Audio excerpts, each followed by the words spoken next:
Peace and blessings, beloved. This is Reverend Bashakra Wanda, and I'm bringing you the morning shift. So, look, basically, I'm bringing you along with me on a morning journey. Years ago, I used to do live streaming on a platform called Periscope. And I would open up the morning with what I call the morning shift, to share, thoughts and feelings as I listen to the divine upon rising and moving into the day. Coming into this new year of 2024, personally, in my journey of living an awakened life, have decided to operate even higher vibrationally through the practice of intentional thought,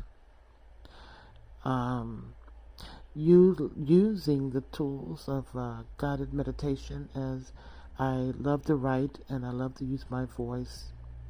I love the practice of visioning. I love the practice of being guided through intuition and paying attention to divine signs. And so I am practicing shifting my consciousness upon rising in the morning. Some of you, maybe many of you, do this already, but there I know are many who have never considered and actually take the step of entering into the day with conscious awareness and intention. So, this morning's shift, I want to introduce to you, some of you may know this particular powerful teacher, Dr. Joe Dispenza. I have captured a segment from one of his talks, and I know that you'll find this very fascinating. Beloved, our thoughts produce emotions and feelings. If we're thinking about the past, Dr. Joe Dispenza eloquently breaks down to help you understand the science of thought, of feeling, and of manifesting when you are actively choosing to navigate life from that intentional awareness versus waking up into your day and just letting old programming that your body and mind have been conditioned to. So look, take a listen and give some feedback in the comments for those that would love to share your thought about what you're hearing. Most people, when they have a thought, they just think that that's the truth. And I think one of my greatest realizations in my own journey was, just because you have a thought doesn't necessarily mean it's true.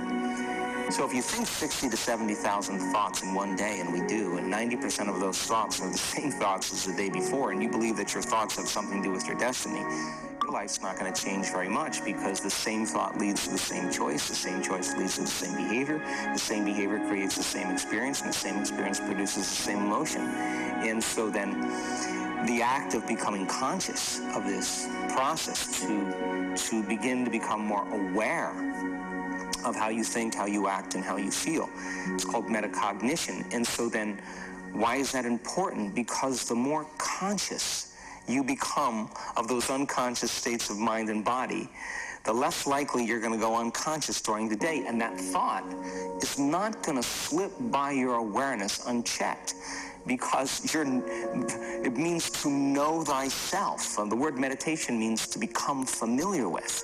So as you become familiar with the thoughts, the behaviors, and the emotions of the old self, you're retiring that old self. As you fire and wire new thoughts and condition the body into a new emotional state, if you do that enough times, it'll begin to become familiar to you. So it's so important. Just like a garden, if you're planting a garden, you got to get rid of the weeds. You got to take the plants from the past year and you got to pull them out. The rocks that shift to the top that are like our emotional blocks, they have to be removed. The soil has to be tenderized and broken down. We have to make room to plant a new garden. So primarily, we learn the most about ourselves and others when we're uncomfortable. Because the moment you move into that uncomfortable state, normally a program jumps in. When that program jumps in, it's because a person doesn't want to be in the present moment and engage it consciously. If you're not being defined by a vision of the future, then you're left with the old memories of the past, and you will be predictable in your life. Experience that you have with every person produces an emotion. So some people will use their boss to reaffirm their addiction to judgment. They'll use their enemy to reaffirm their addiction to hatred. They'll use their friends to reaffirm their addiction to suffering. So now they need the outer world to feel something. So to change then is to be greater than your environment, to be greater than the conditions in your world. And the environment is that seductive. So then, why is meditation the tool? Well, let's sit down, let's close our eyes. Let's disconnect from your outer environment. So if you're seeing less things, there's less stimulation going to your brain. If you're playing soft music or you have earplugs in, less sensory information coming to your brain, so you're disconnecting from your environment. If you can sit your body down and tell it to stay like an animal, stay right here. I'm going to feed you when we're done. You can get up and check your emails. You can do all your texts. But right now, you're going to sit there and obey me. So then, when you do that properly, and you're not eating anything or smelling anything or tasting anything, you're not up experiencing and feeling anything, you would have to agree with me that you're being defined by a thought, right?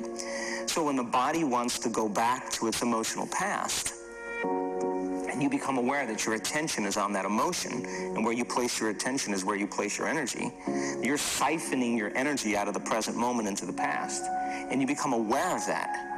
And you settle your body back down in the present moment, because it's saying, well, it's 8 o'clock. You normally get upset because you're in traffic around this time. And here you are sitting, and we're used to feeling anger, and you're off schedule. Oh, it's 11 o'clock, and you usually check your emails and judge everybody. Well, the body's looking for that predictable chemical state.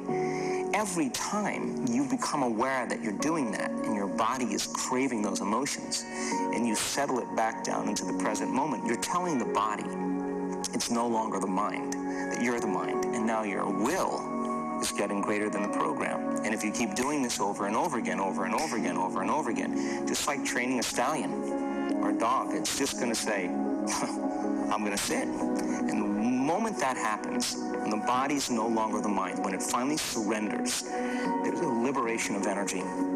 We go from particle to wave, from matter to energy, and we free ourselves from the chains of those emotions that keep us in the familiar past. And we've seen this thousands of times. In fact, we can actually predict it now on a brain scan. Peace and blessings, beloved. Thank you for joining me for Morning Shift. How did you enjoy that snippet from Dr. Joe Dispenza? I really, really, really am choosing to raise my vibration on a daily basis by moving into that awareness of harnessing and paying attention to every thought and the feelings that it evokes, and seeing myself move into a higher way of living and manifesting through this guided meditation. So I have a collection of Heal Your Life guided meditations. The link is in the profile or down below. Thank you for watching. I appreciate you. Peace and blessings.